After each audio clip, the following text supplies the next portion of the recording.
ता हम बता दे। ओ मौका मिली ता हम बता दे। तो से कतना प्यार करी ले सनम, मौका मिली ता हम बता दे। तो से कतना प्यार करी ले सनम, दिल आपन चीर के हम दिखा दे। तो से कतना प्यार करी ले सनम, मौका मिली ता हम बता दे। तो से कतना प्यार करी ले सनम।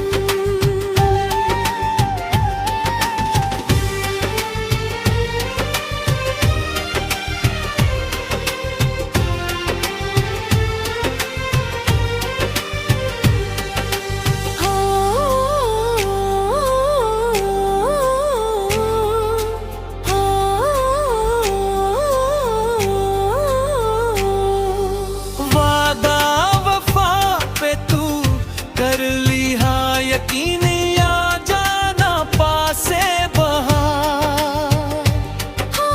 वादा वफा पे तू कर ली हाँ यकीन, आ जाना पासे बहार। सच मोहब्बत होई के कहाला जे कबहू ना माने हार। आजा मेरी बाहों में, दिल की पनाहों में, कह दे जो दिल में समाई।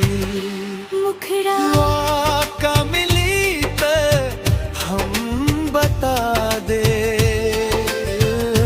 तो से कतना प्यार करी ले सनम,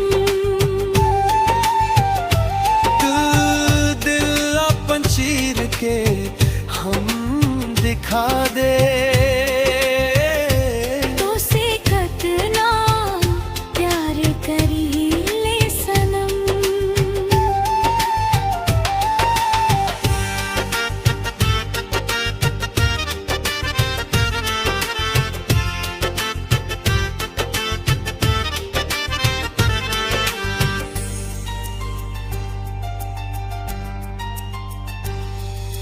होंगे तो है रे बहुत दीवाने आशिक, ऐसन कहा।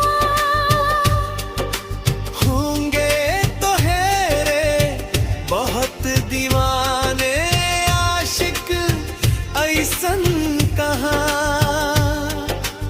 इश्क के बाजी ना हरब कबो देव सनम इंतहा। हम तो दीवाना बानी, दुनिया से कौनो डर नाही। मुखड़ा